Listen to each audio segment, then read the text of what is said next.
You are now listening to the new Old Heads podcast, premiered every Thursday at noon Eastern Standard Time at BringDownTheBand.com, and brought to you by No Bad Ideas, Coleman Dental, Printfinity, Indie CD and Vinyl, and Sun King Brewery. Support the new Old Heads by visiting our Patreon at patreon.com/newoldheads.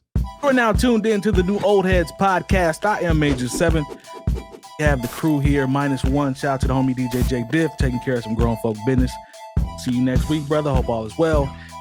My man, the voice of Indianapolis, he's out there in them streets. His mask on. Mr. Wavy, light-skinned girls be loving me now. As always, my man Jay Moore. How are you, sir? I am blessed and highly vaccinated, and hello. I didn't realize I was out here blind.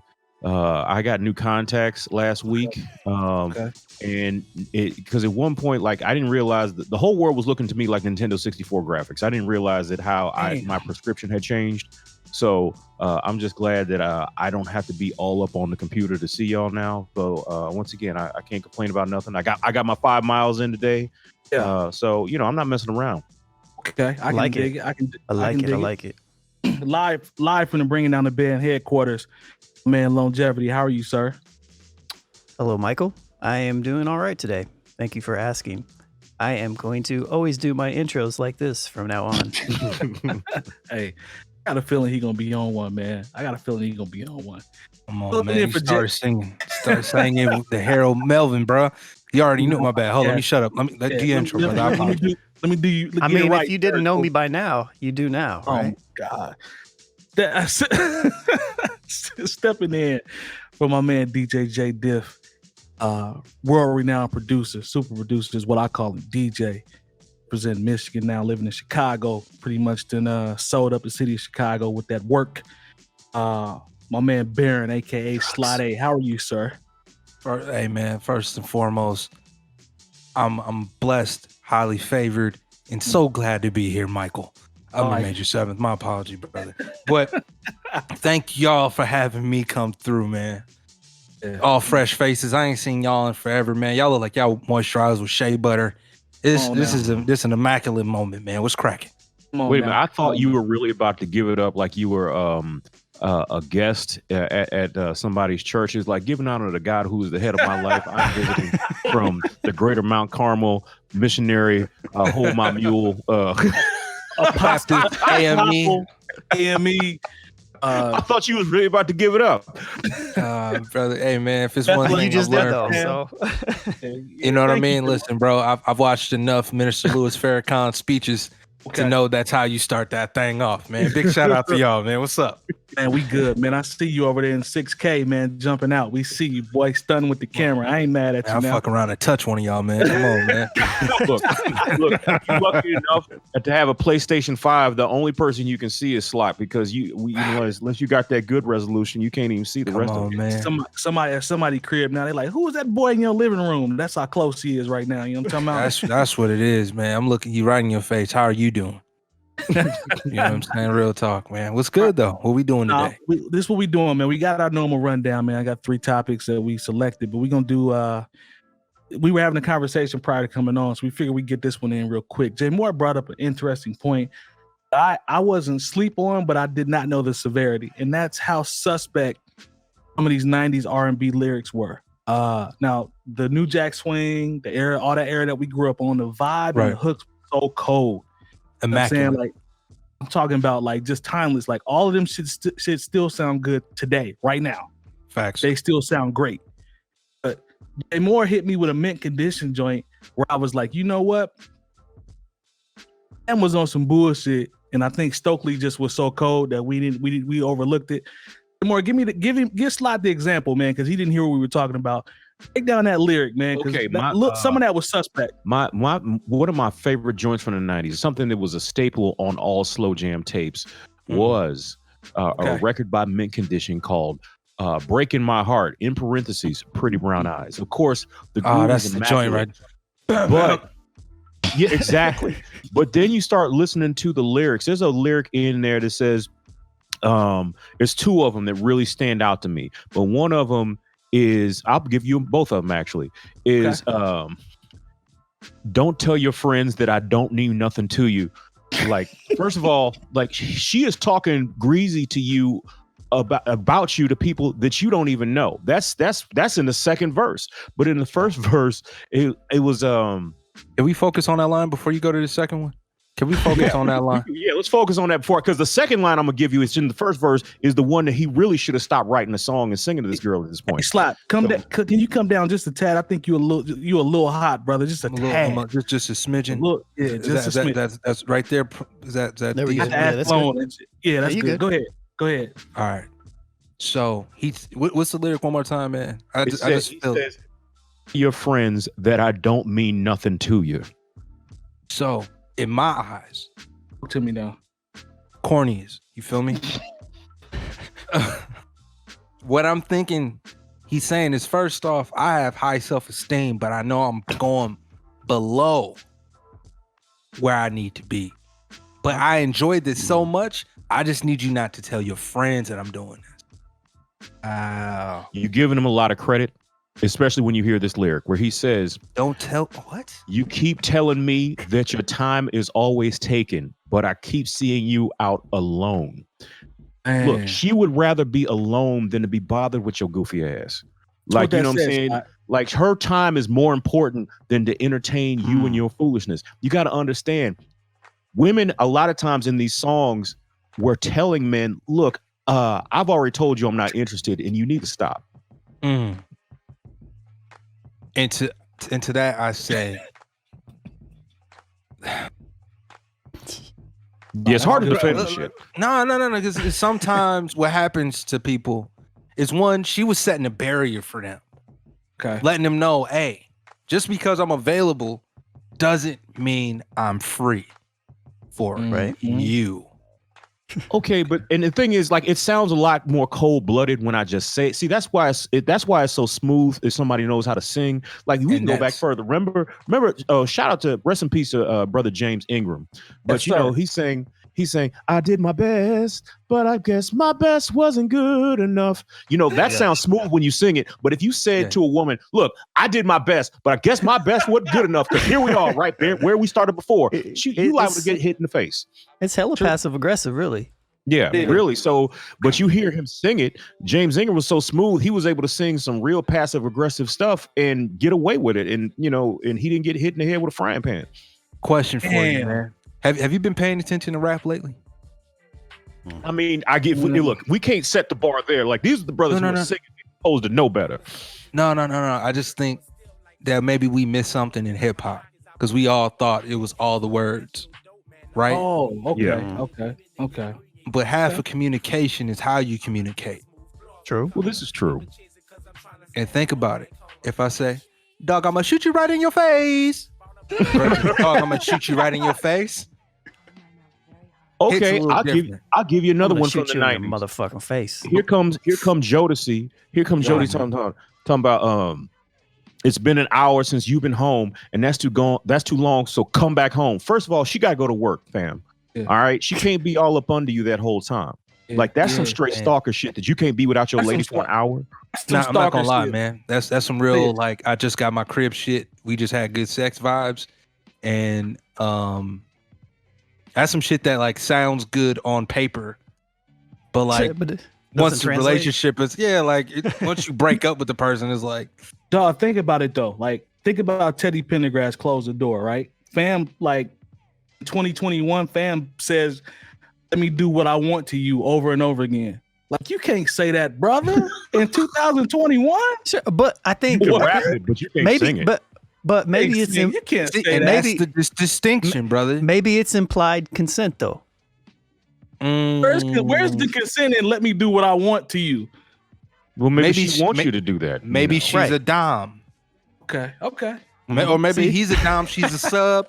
Come on, man. It's a whole bunch of weird words that get cut off that we just regularly know in our regular lexicon. But if you really want to take it there, we got an amazing, flawless, just all sorts of rapey vibes on the floor. And it's a song called Too Close by the Lonegevity group Next. And the intro. Girl, you done get it. I wonder if she can tell I'm hard right now. Yeah, come on. Dance for me, baby. Ha ha, yeah. Oh, yeah. Feel that. All right. Come on. Don't stop now. They You wrote this on done it. paper. Come on. Yeah. All right. Hold on. That's just an intro before there's any singing. This is just with the beat on. Cancel culture will have a field day with them fools. You hear me? Look, in Usher, Lovers Chris and Brown Friends could never. Usher said, because once you get inside, you can't change your mind. I was like, and I get on the microphone. I was like, ladies, you can always change your mind. Don't let nobody always tell you change you your can't mind. Yeah. On the new old heads, we will always make sure, ladies, you can can always change your mind. Yeah, you can change your mind. And I'll tell you, man, it's just a bad time. It's like I think top three though. This was more, R&B / hip hop, But I think top three is a backstage underage, man, adolescent. Like that's got to be. Is that top three, Jay Moore? Well, it's up there, but you got to think. Like this is how they try to explain it's cold it now. away. The song is cold. They're like, yeah, you got to understand when for the majority of the New Edition that Cool It Now run, they was backstage underage getting it popping with grown women. So, honestly, they were being victimized. And Slot didn't see that. Slot missed that. He missed that. Say it one more time, man. What happened?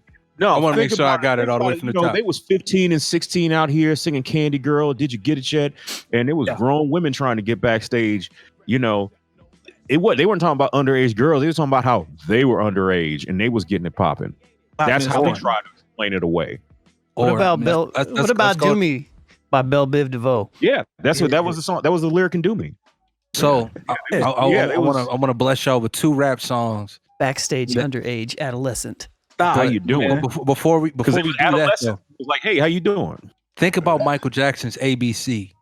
Oh, don't do this, man. Don't do this. All them sexual overtones, and he was gonna teach you the basics of sex. Excuse me? Do this, man. You nasty little 11-year-old. What are you with who? Come on, man. You from Gary. On, man. And then on top of that. Don't do that. No. And if we really want to keep it there, like 14 and Good by KRS-One. Yeah, he was wrong for that. Wow. Yeah, there's no doubt about that. Yeah, he definitely was wrong. 100%. Excuse me? And that was a single. Yeah. They said, let's put. He shot a video. There's a real ass video. Good and damn well. It's a song for kids. Good and damn well. Come on, man. Oh, it's not. That's right. Her brothers will beat you good. Like that's how that was a part of the song. Listen, man. Nah, man. Listen, it was some things, man, that was going on. Like, it's just. Guess they hit it in the groove, man, and we just wasn't paying attention. Because we was young, we was like, all right, man, she's 14, man. We didn't realize these was crimes. Well, dog, it's been illegal the whole time. Yeah, 100%. This is what 100%. I shouldn't even bring this up, but since we're here, no, keep it thuggery. Oh, go ahead. Okay, because the thing is, like, everybody be like, when Robert was out here doing what he was doing. Oh, we gonna go to Robert. Let's talk that Rob talk. Yeah, so we can't do this if we're not gonna talk about Robert. That's how he was the man. He was a Willie Allen of this shit. Like that's how 𝐏𝐿 would say it. So Robert was out here and doing things, and I because it was always like because especially he was telling us about his crimes because in the remix he's like, show me some ID before we get knee deep or whatever. But this is the ill thing. Yo, that's a somebody. Bar. I'm thinking in every state it's 18. That's a bar. And you got to understand the age of consent, depending on where you live, might be 15, 16. In a lot of cases, had Robert just waited 6 or 7 months, he'd have never been in any trouble. I'm not gonna lie, man, but you robbing the cradle, bro, and I'm not really with that. No, I'm not. Look, you got to understand. A lot of time, the age of consent is basically when a man can legally manipulate your mind. But and he can't be thrown in jail. And unfortunately, a lot of times that age, we think it's 18 across the board, especially in the Midwest and the South. It might only be 14 or 15 years old. Don't you remember the video with that fool on stage, like with his eyes big, like, do you have a passport? Like, first of all, do you have your shots?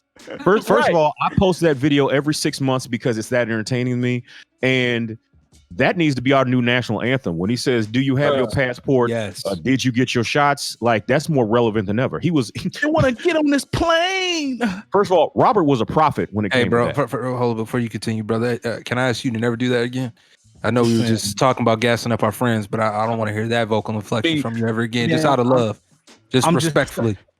Let Lone sing Harold Melvin in the Blue Notes, but you mad at me when we talking about R. Kelly, and I just do a quick bar. You don't know me, but... See, oh man, you see this? White privilege, man. Let's go. Let's do it. Let's not go. Stop gassing him up. Let's not go. So what's interesting about this day. particular conversation is right now I'm currently looking at the and I'm probably, oh God, police are probably gonna be near my house very soon. Why? Because you looking up age of consent? Whoop, whoop. Age of consent map United States. And I know. Man. So Illinois is 17. See? Indiana, what is Indiana? Indiana is 16. Mm-hmm. Florida, California, Arizona, Utah, Oh shit! Idaho, and Oregon Say it.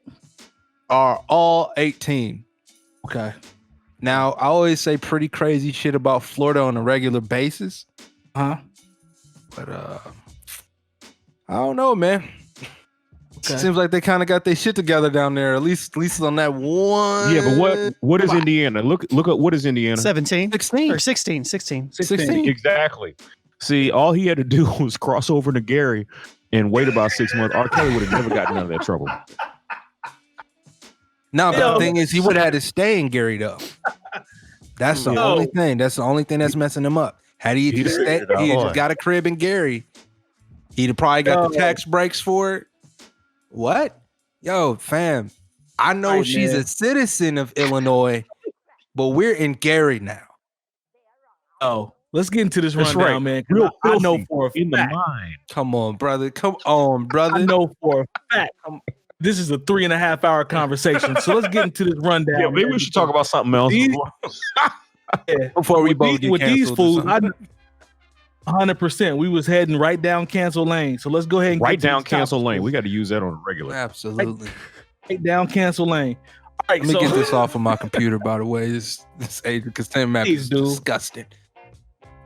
Yeah, I don't want no unnecessary drama to you and wifey. I didn't like. I'm not even worried about me and wifey. I don't want to be dealing with police. They kill people if you black. Yeah, they definitely do. They'll come to the crib too. Oh, we don't want none of that smoke. Yeah, Warner. All right, man. Knock. I'm sorry. My bad. Let's jump into this first topic, man. I don't know if y'all saw it. I saw it. Oh no, I'll take that back. Shout out to my dude Nate G. He sent this to me, and I got a chance to take a look at it. It was DJ Quik burning a death row check. It was a royalty check. And fam was pretty pissed off. I'm gonna read to you what he said. And, we can kind of toss it around and see what you guys think about it. So Quik says, and I'm reading the quote. It says, "I'm not happy. I'm real offended by this death row check and this amount. As much work as I did for these sons of bitches, I just feel like the respect factor is just crazy. There is none. To show you what your money means to me, Death Row Records, all the Tupac shit I did, all the help with here go these ads changing the screen. I'm sorry. All the help I did with the Dog Pound project. Devil, you are a bitch. I want my real money, and I want all my credits for everything that I did in this industry." And he continued to say, all the songs, including "Hot in Here" by Nelly and Pharrell, I want my credit for that being Get Naked.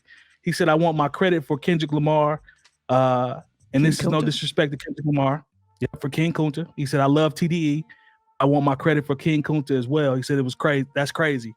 So first thing that jumped out to me was always been on the side of Quik doesn't get the love that he deserves. I always said that because he's one of my favorites. Lone know that. We've had that conversation. Sly, I always tell you we should have been born in Los Angeles, in Compton. I don't know if we really would have survived. It was kind of dangerous back then, but might not have made it. We might not have made it, but the sound, brother, from a sound standpoint. Okay, got you. Yeah, I don't want to. So you know what I'm talking about. That bounce, that's crazy. Self-preservation. Go ahead. I'm sorry, sir. Yes, sir.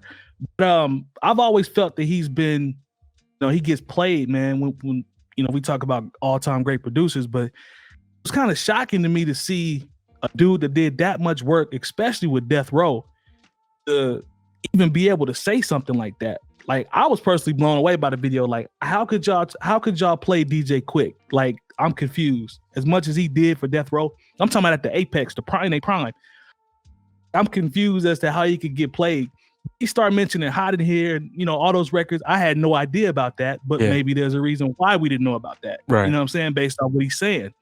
So I was pissed off for him, man, because he's one of my favorites, and I could be biased, but hearing DJ Quik say that, like, what do y'all think about that, man? If you hear him just thinking about what I just read and seeing Quik talk about getting played by Death Row, like, how the hell does that even happen? Slide, I'll come to you first. You find out the game doesn't really love you as much as you think. You know what I'm saying?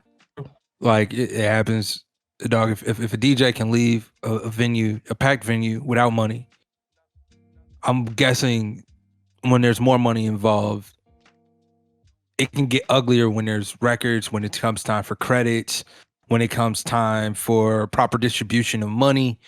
A lot of these record labels are known for, like, not even really giving these cats back their checks. A lot of people, you know what I'm saying? Like, advances, damn near taking 9 months to a year in order to be able to get that off a record that just came out. You know what I'm saying? And so I'm not surprised, but I'm kind of heartbroken for him. I'm heartbroken for him, but I'm not surprised though. You more heartbroken than shocked? Yeah, I'm not shocked at all. I mean, I know it's dirty, man, but these are certain people. You look at them like, until you get older, they're like superheroes. You know what I'm saying? You look up to these dudes. It's like, not DJ Quik, like not Quik's groove Quik, like not him. You know what I'm saying? Like, that's just, and that's just the bias, and that's just. I'm a little shocked. I'm actually a little shocked by the fact that he doesn't have any credits on this, because even though we've talked about on this show many times, and you say this on a regular basis, Mike, that Quik's one of your favorite producers, period. But like, and he is very, I don't want to say slept on, but he is somebody that it does get overlooked. But he doesn't seem like he's overlooked by the people around him. At least I didn't get that impression. So this is actually kind of shocking to me. Now, he did target the whole thing at Death Row specifically, so I don't know if it's more so along that. But some of the songs that he mentioned, I was actually kind of shocked. Now I guess what part of it shocks you? What do you mean? Sorry, I can answer for you. Oh, which part? I'm asking both of you. I'm asking what part of it shocks you. No. Like, what part of him? Like, I guess what part of this particular thing shocks you? That's all. Only because I think maybe from the outside looking in, I felt like maybe within those artists that Quik was a part of back then, and I'm thinking of like Snoop, and then how it has turned into TDE and Dre and all that. It just felt like Quik was a part of it, and maybe that's just my ignorance and not knowing that. He wasn't as involved or as close to those guys as it seems, but it just seemed like Quik was a part. They just seemed like from here looking in, it just seems like they take care of their own, and sans Death Row, I guess. But right. I don't know. I guess it was just shocking that Quik, was.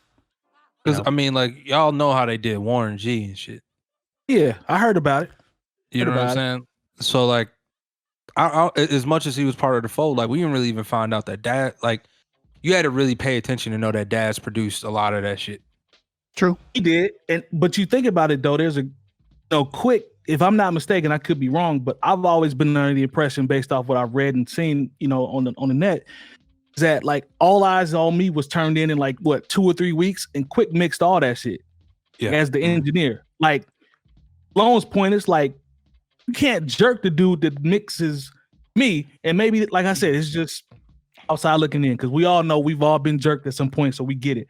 Pause. I'm saying is, we'll do that. But what I'm saying is, thank you, sir. What I'm saying is, DJ Quik though, like, you gonna call me in to mix All Eyes on Me, Pac fresh out of jail, and it's like you still sending me bullshit checks? Like, I'm with Lone from a standpoint of, not him. I can't see them playing him. That's no, but like, maybe that's just I want you to specify your shock.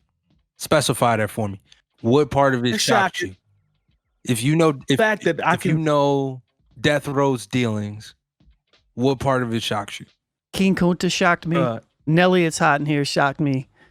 In the club shocked me because this is like post Death Row. Sure. Yeah. You know what I mean? So it's like we're talking about Kendrick, we're talking about TDE, and the Nelly Hot in Here thing was just random. But in the club, he played, and maybe it's just a part that he just had contribution. I know he mentioned that he didn't necessarily produce everything on it. He just did parts of certain tracks. So maybe there was a misunderstanding. Maybe I don't know. But you know how liner notes work. You know how liner notes work and how many names are listed on those. You know what I'm saying? So, like Lone, I agree with Lone from the standpoint of the records that he started dropping. I wouldn't have seen it at all. Like based off those records and just knowing how they sound and just knowing the artist, I'm like, nah, I couldn't have seen that. Like that. All Eyes on Me doesn't shock me. All Eyes on Me doesn't shock me. If he mentioned a whole bunch of records from the 90s, it wouldn't have shocked me. But once you start getting into like other artists like naming Pharrell, and naming, Kendrick, was a little bit different, Shout out to Slot for playing bomb ass on request at Coaches. Jay Moore, jump in, man. Look, you gotta understand, Death Row didn't pay Snoop. They didn't pay Daz. They didn't pay Corrupt. They didn't pay Tupac. Tupac was trying to leave, and he was like, "Well, what about this?" That's well documented. So, Dre even. To come to find out that Death Row wasn't paying people, like their books were a mess when Suge went to jail and after Pac died. Come to find out that people's royalties were paying for cars and houses and certain people's child support. I mean, the paperwork at Death Row was a mess. And this is going, this is what, 96, 97. So, I mean, that's why of all places, like, Hasbro owns Death Row now. Like that's why nobody could even get a hold of it, because at one point it was basically sold off at auction. As far as the other things, if you got beef with how they might have flipped some drums or took a sample from you in 19 for Hot in Here, that's almost 20 years ago. That's something you need to take up with your lawyer. Like you might be past if you got an issue with TDE, like don't just go on Instagram and hopefully the people will get it done for you. At this point, you get lawyers involved with that because it's about your intellectual property. And while I think it's, a gesture to burn up a check, come on, man, it's 2021. We know how technology goes. You can take a picture of your check, send it to Chase, and it's in your bank account, even if it's only $4. You know what I'm saying? So he might have burned a check for a certain performative thing. But, I mean, I don't care if it is for $4. Don't be out here burning checks, fam. You don't know look. I'm not burning no check for $4. I'll go get myself some lunch. He seemed, the video, it seemed like even though he mentioned a whole bunch of names where he didn't necessarily get his credit, the anger seemed to be focused towards Death Row. Facts. That's what I took from it. That part doesn't shock me at all, but some of the other things, just some of the credits. So being the fact that I know I'm talking to two other producers in here, and you know how we're treated just to the mass public, period. Either you put out a beat tape, cats steal your beat, go record a song. I had a whole instrument. All right, so me and Scheme did an EP. I went ahead, released the instrumentals. That was just a part of how I was going to get paid from the project, because he had essentially financed a whole bunch of it. So I was like, all right, man, that's all you. It is what it is, no trip. Mm-hmm. Right. There was a dude who went ahead and recorded a whole album to the beats and then put it out on CD Baby. Now, if that can happen to me, I don't know. I believe this removes a layer, right? Because a lot of times what we'll do is either it be via a method in hip hop, either it be a certain job or position in hip hop. We always think like, oh man, that's the dude right there. And it's rarely the case. He may be like, DJ Premier is a GOAT, right? We can all agree on that? Definitely. But there may be, for sure, but there is definitely a subset of people who would be like, oh, he did that beat for me, it's whatever. Yeah. You know what I'm saying? So I guess, I don't know who's watching, or you know what I mean? I don't necessarily know the ages of who's watching. But one of the things that I've learned recently is like, yo, there's a veil on hip hop that we believe in that may be inaccurate. And Slot, I can openly admit, like I said earlier, the fan in me, bias, for sure. fan in me is sure. probably, you know, a higher percentage versus reality. I can admit that because you just look at it and it's like, nah, they wouldn't do him like that. Reality says, hell, you can do that shit to me and you. Why would, you know, you've heard too many people talk about it. We know multiple people that have been through, all of us have been through the same thing. So, you know, be fighting clear. For credit, everything. Man, it's shady out there. Like, fam recorded a whole project and was like, yeah, I work with him. No, you didn't work with Slot. Like, doesn't the story go that you walked into a venue with somebody performing over your beats? Yeah, I walked into a venue of that, just over the instrumental, never reached out to me, looked him dead in his eye. I was like, oh man, you rapping on my beat. That's interesting. Yeah. Oh man, yo, hey man, thank you, bro.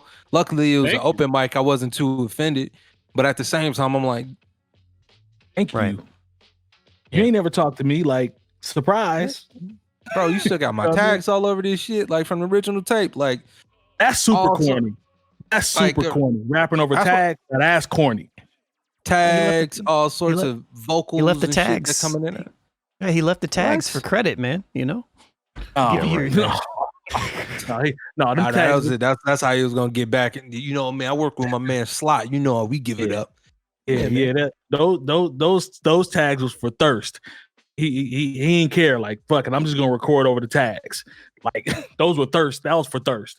But nah, man, it's unfortunate, man. But you know, so many OGs, like Jay Moore said, you got multiple people that was jerked, man. It's just I can't remember which one of y'all said it, but it was Jay Moore. This ain't the way, bro. Like, if you gonna take legal action, like, take it. And Hot in Here came out. I don't know where the hell I was. Well, yes, I do. Hot in Here came out in what year that came out, Jay Moore? You from St. Louis? Hot in Here was Hot in Here. What, 2002, 2003? That's what it was. Hold on, I'll look it up right now. So it's like now you talking about something that hit 20 years ago. I was like, okay, where was your lawyer 20 years ago? You know, if you got a I'm not 2002.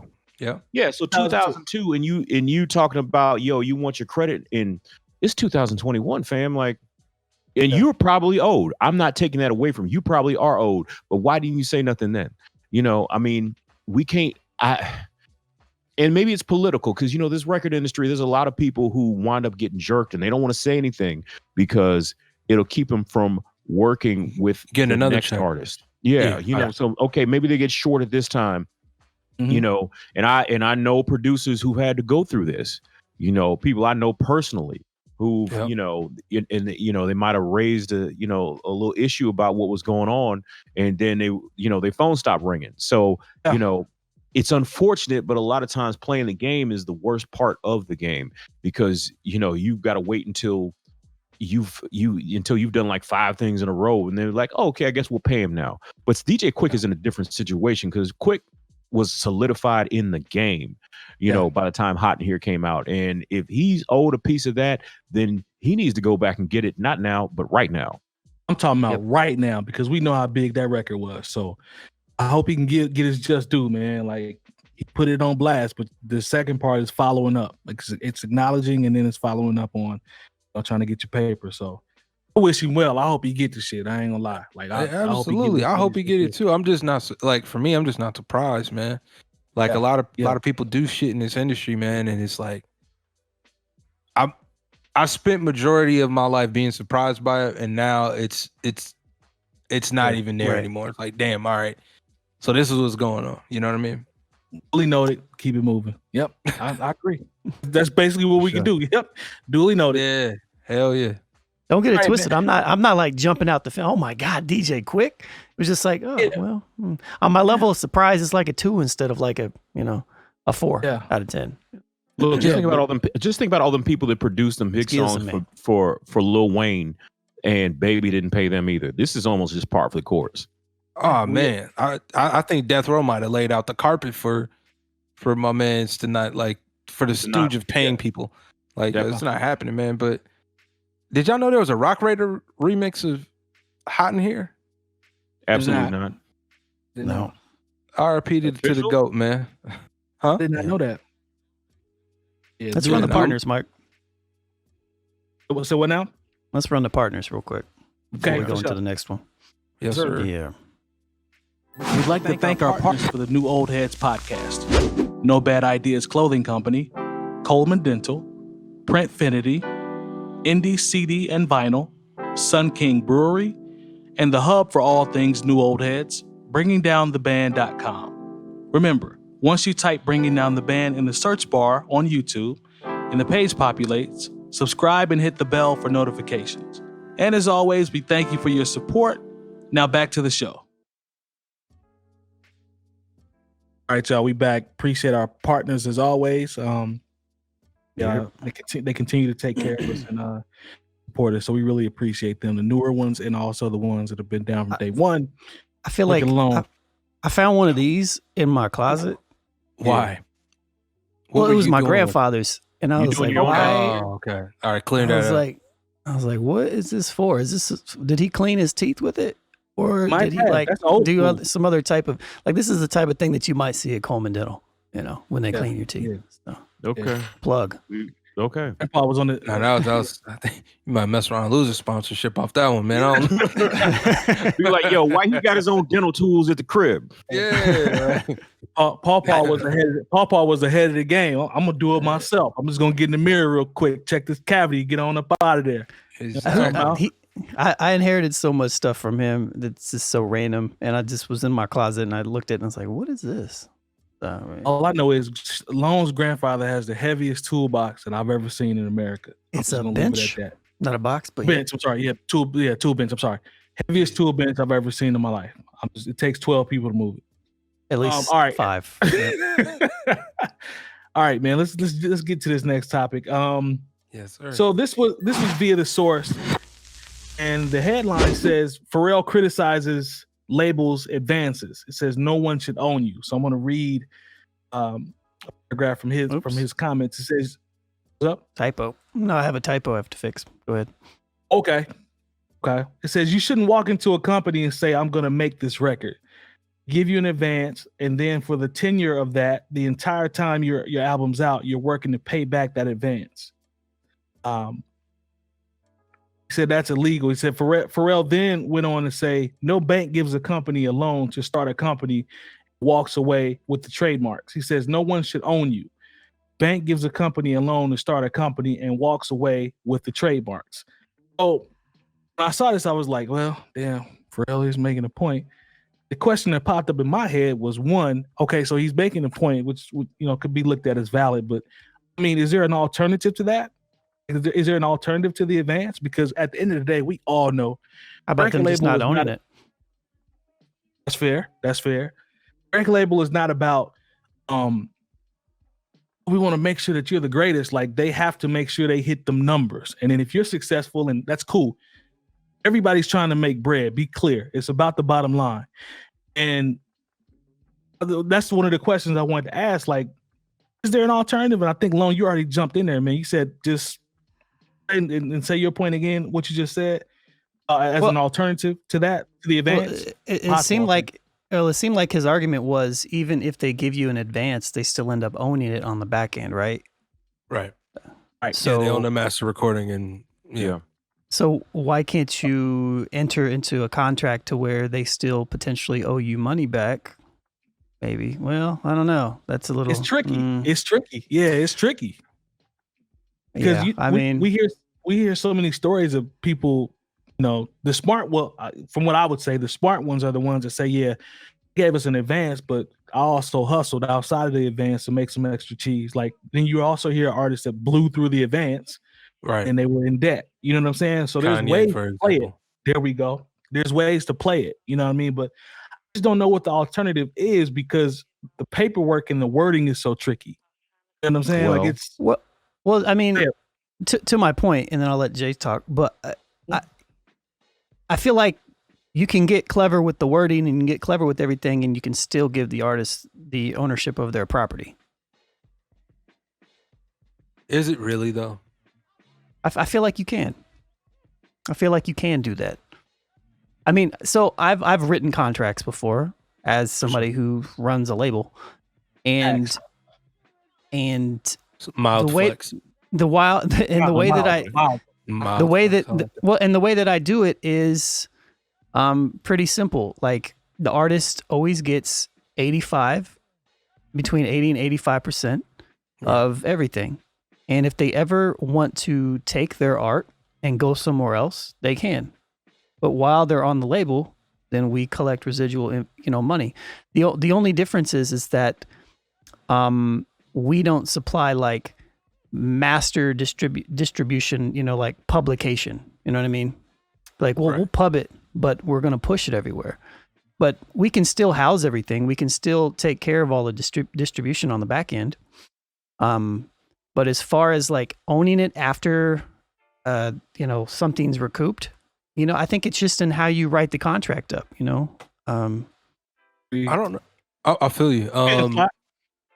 No, it's one of those things of like, they'd have to change their whole business model because like a lot of that's the music industry. Yeah, like as the majority of the way people get paid is via royalty, either be publishing or maybe even like mechanical royalties, things that are sold, played, et cetera, et cetera. And so you'd have to essentially go into a record label, them giving you a mass amount of money, giving you essentially putting you in, because the reason you go to a record label is to be part of the lion's share of the market share, to dominate essentially. Okay. So I don't know. Like I get his point. I'm just not mad at how record labels have been moving just because that's just how the business has been. And so you would have to start hollering at companies like 300. You know what I'm saying? Like you would have to essentially either go work with the companies that are doing what you do. Are they 360 based though, or am I tripping? 360 is a little bit different than the regular standard contract. I'm saying isn't 300 bait? Don't they? Isn't that pretty much what they are? They got legit. Okay, I can remember. Yeah. I didn't know. Okay, I got you. Yeah, so the way 300 does it, that's the label. What's my man? The bald-head stud, man.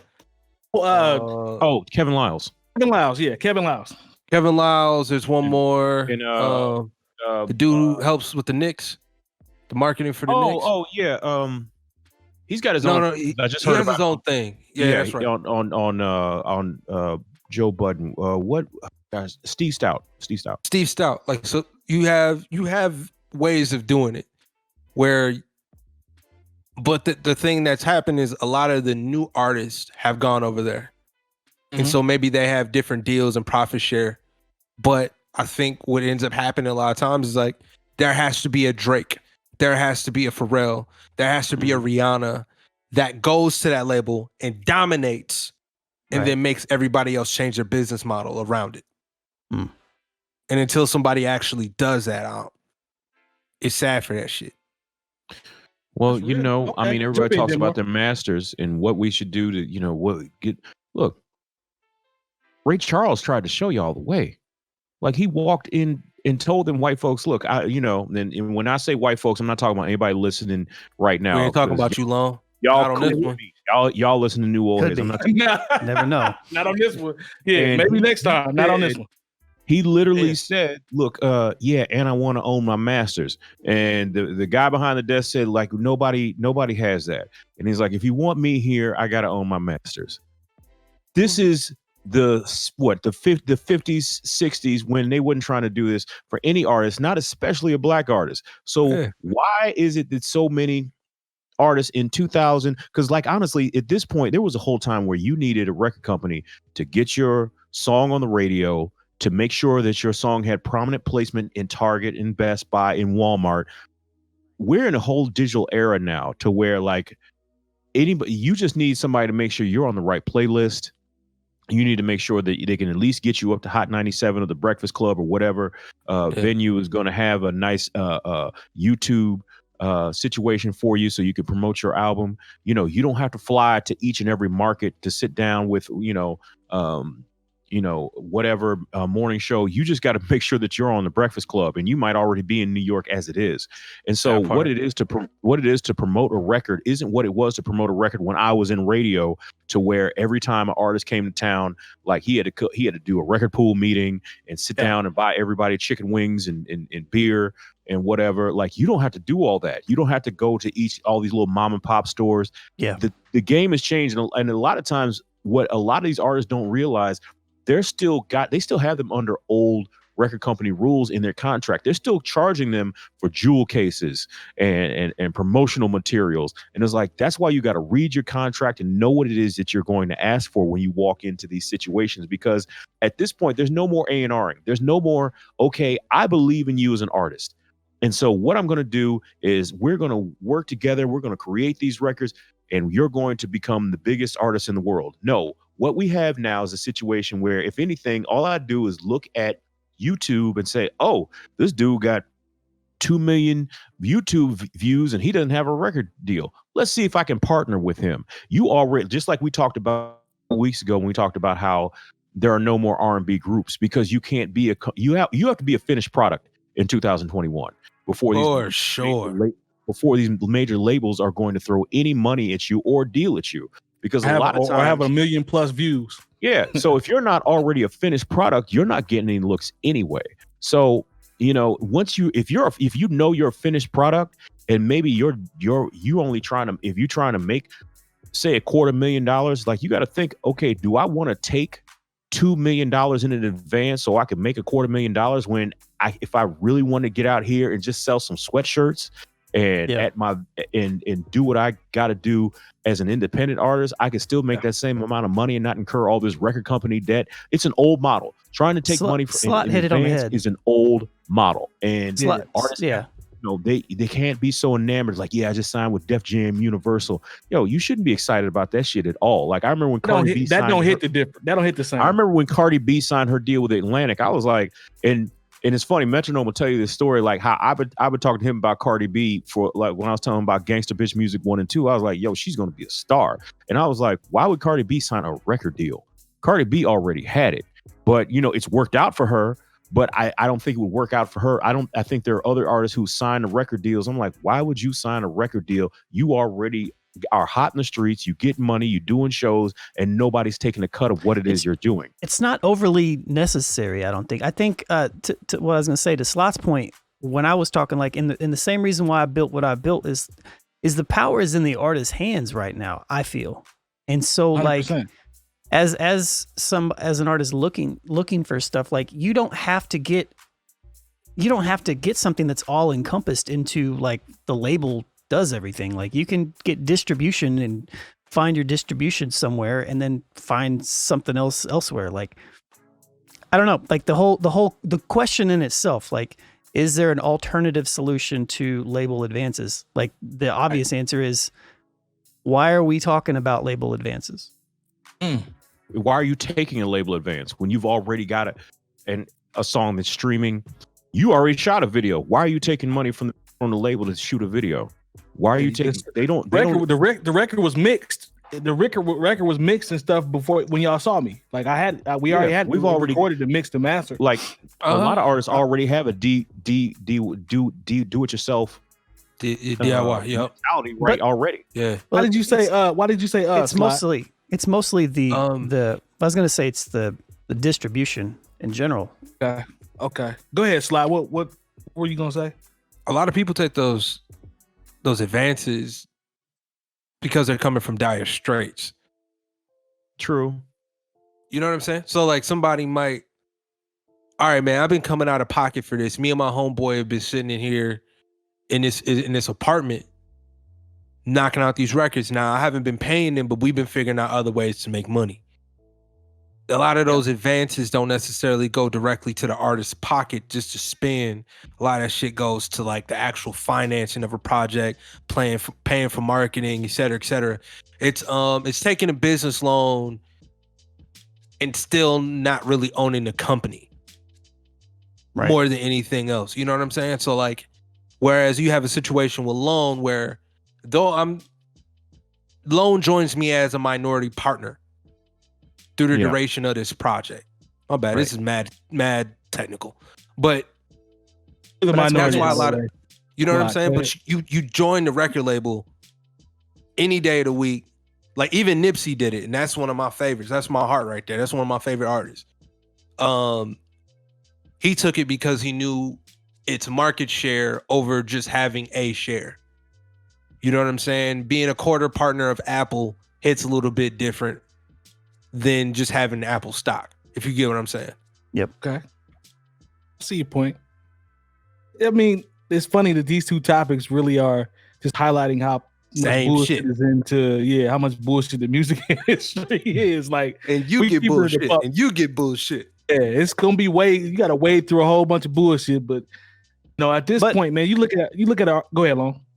Well, I was just gonna say, like, one of the questions, like Nate said, he was scratching his head at Gibbs signing to a label, and Mac Miller did it too. Like in his when he was hit his peak, and we've seen a lot of artists that will sign those deals right when it's like, why are they signing them? But a lot of them is because they want to reach even more people, and the labels just have that much more push. And so, right. Even though we're talking about like you can do it all yourself and you can be fine with it, I think it's just a different tax bracket here. Like with a lot of these guys, the connections are different. Yeah. Hell yeah. And so to maybe Pharrell's point, I think it goes back to what Slot was saying early on. Like they would legitimately have to change their business model, and there would have to be pressure for them to change their business model, and there just isn't any. So why would they?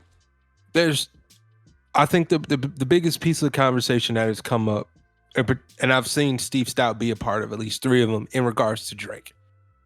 All right, Drake is potentially about to leave the Young Money situation or whatever the case may be. If he leaves and he goes independent, what happens to the music industry? Because he has the lion's share of the market share. Definitely. Mm-hmm. Who eats from the remaining masters, et cetera, et cetera. I just saw an article where Birdman was saying he still makes $30 million a year from the masters from Cash Money. Easy. Easy.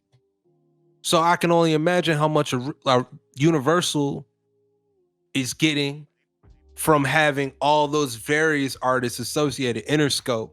Yeah. Warner. You know what I'm saying? Yeah. Right. Mm-hmm. And so like, I don't know, man. It's all very. There's a lot of money on the table, and you also have to know that like this shit is like being a part of the mob. I think a lot of people get into this creative shit and love to be creative and love to stay in that mode. And then when you get into this, you find out how cliquish and how politicky this is. Right. Man. When you start getting them labels, man, like you was telling, like you were just saying, dog, I just got an email the other day for like, I forgot what project Jeezy dropped. It was like maybe last year. Mm-hmm. They still doing calls. They still doing DJ calls, bro. Yeah. Mm-hmm. Oh yeah. Because you still have to mobilize people. You still have a PR team. You might not necessarily have A&Rs going to venues like they used to. And then spending time like, dog, if you really listen to the Usher story, the Usher story is crazy. They took a 14-year-old kid from Chattanooga, Tennessee, brought him to New York, had him up in Harlem, wilding the hell out. And then during one of his sessions, he was talking about a girl. He was like, yo, you just ain't singing it right. Yo, man. Yo, one of the girls in here, give him some. Yeah. That was a part of his A&R and artist development, dog. Yeah. Talk to him. What? Talk to him. A different time. Way different time. Yeah, that's a different time. What? We talking about My Way Usher. I had the album. Come on, man. No, we talking about was it before that? Can You Get With It, Usher? We talking about Think of You, Usher. Yeah. We talking about those days. Yeah. We talking bird chest with the satin shirt open. Big jeans.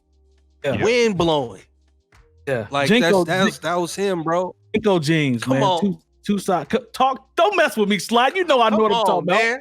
Jinko jeans. You know the ankle. You know the ankles look like Sharpays. He was stepping on the back of them things, man. It was the 90s, dog. Oh man, they had they had a whole hole underneath it. Come on, man. My God, right in the back. What? You wore them joints out. Come on, man. I don't remember that. Come on, man. That boy probably still had play clothes, man. Let's be honest, bro. But that's what you're talking about. You're talking about that particular time in music history. And a lot of these dudes move like the mob. Yep. Tribe told us. Tribe told us. That what was it, 480? 400, was it 480 record? Yeah, record. 480. Yeah. Something Shady. 4,080. Yeah. 4,080. Yeah. Shady. Something about losing a wallet. Yeah. I don't know. Yeah. Shout out to Elton John, though, man. Elton John. Cut it out. That's what I'm gonna start saying when Lone be in his bag. He on that Harold Melvin. I'm gonna start saying that, man, because Lone be on that Harold Melvin. All right, man. I know it's about 10:45 long. Do you think we can squeeze one more in? I think we started around. We've got approximately. What do you want to do? We got approximately 2 minutes left. You good, bro? Is it something we can? We have some good content that first topic, so that was good. You want to get it next week? Is it something? Is it evergreen? Yeah, I don't think we should jump. I mean, I think the first topic we did was long enough. To be one, and I can segment. I keep no. It's like real time control. It was all good. This is a great show, bro. It ain't got nothing to do with you, bro. I'm glad we waited. Yeah, it ain't got nothing to do with you, bro. We can go ahead and close it out, man, because I think we got everything covered. Sly, we really appreciate you filling in for Jay Diff, though, man. bro. Like I can never. No, I'm just glad to be here, man. I can never fill in for Jay Diff. Listen, man. You can't put on them 40 size pants, man, and just sitting here, man. I'm just glad to be, I'm just glad to be here, man. So we appreciate you stepping in as always. Man. You got time, we stick appreciate around. it. All 4K. Come on, man. Yes, sir. I can reach out and touch you Stick around with us. Stick around with us in 6K, bro, for the post show if you got a little bit of time. To everybody in the chat, we appreciate y'all for checking with us and rocking with us as always. You guys were I saw the numbers tonight. There was a lot of people in here. Slot hosted as well on his Twitch page. So we really appreciate that. Make sure you check us out on Patreon /NewOldHeads. We got 3 or 4 options for you there. We do plenty of raffles, giveaways. Like 8. We got some Sun King gift cards as well. So make sure you check us out there and give us a follow on Twitch. But also remember, if you are here and you rock with us thus far, as of June 1st, we'll be moving over to YouTube and be doing some live streaming there. So look for more details. We'll continue to talk about that as well. For all the supporters, we appreciate y'all. The haters and lurkers, we love y'all too. We'll see y'all next week. Peace. Peace. Goodbye.